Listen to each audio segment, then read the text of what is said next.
Hello दोस्तों, I am नवीन और इस वीडियो में मैं करने वाला हूँ क्लास 9th का क्वेश्चन जो कि मैंने चैप्टर नंबर सिस्टम से लिया है। तो चलिए शुरू करते हैं। तो देखिए समय में दिया है if a equal to c की power z, b equal to a की power x and c equal to b की power y, then x y z equal to, और हमें यहाँ पे चार ऑप्शन गिवन है। सबसे पहले मैं a इक्वल टू सी की पावर z को फर्स्ट इक्वेशन मान लेता हूँ अपनी। तो मैं यहाँ लिख लेता हूँ a इक्वल टू सी की पावर z, ये मेरी इक्वेशन फर्स्ट है।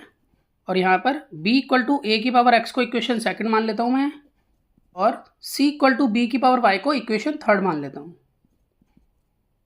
तो देखिए पहले मैं यहाँ पर लिख लेता हूँ कि a इक्वल टू सी की power z from equation first. अब देखिए यहाँ पर c लिखा हुआ है, c किसके इक्वल है, b की पावर y के इक्वल है। तो मैं यहाँ पर c की जगह पर b की पावर y पुट कर लेता हूँ। तो मैं यहाँ लिख लूँगा कि a इक्वल टू, अब c की जगह पर b की पावर y, ये मैंने लिख लिया है, और z बाहर लिखा हुआ है। और मैं यहाँ लिखूँगा put c from equation third. अब देखिए हम यहाँ पर एक रूल अप्लाई करेंगे, x की पावर m हो और ब्रैकेट के बाहर n हो, तो इस केस में हम पावर्स की मल्टीप्लाई कराते हैं, यानी कि x की पावर m मल्टीप्लाई n। तो इसी तरह से हम यहाँ इसको रीराइट करके लिख सकते हैं कि b की पावर y को z से मल्टीप्लाई कराएंगे तो b की पावर बनेगी yz। तो इस तरह से a इक्वल टू b की पावर yz हो जाता है। अब आगे देखिए हम यहाँ लिखेंगे a इक्वल टू बी। अब यहाँ पर b किसके इक्वल है, a की पावर x के इक्वल है इक्वेशन सेकंड से। तो मैं यहाँ पर b की जगह पर पुट करूँगा a की पावर x। तो मैं यहाँ लिख लेता हूँ a की पावर x और बाहर है yz, और मैं यहाँ पर लिख लेता हूँ कि put b from equation second.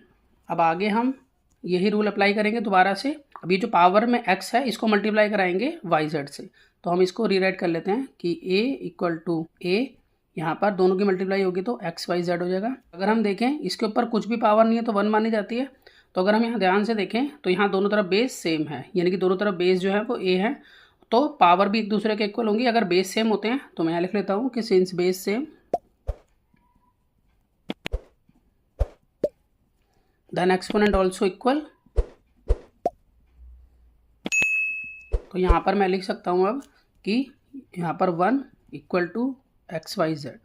तो एक्स वाई जेड 1 के इक्वल आ गया है। तो अगर हम यहाँ चेक करें ऑप्शन में, ऑप्शन सी बिल्कुल करेक्ट है।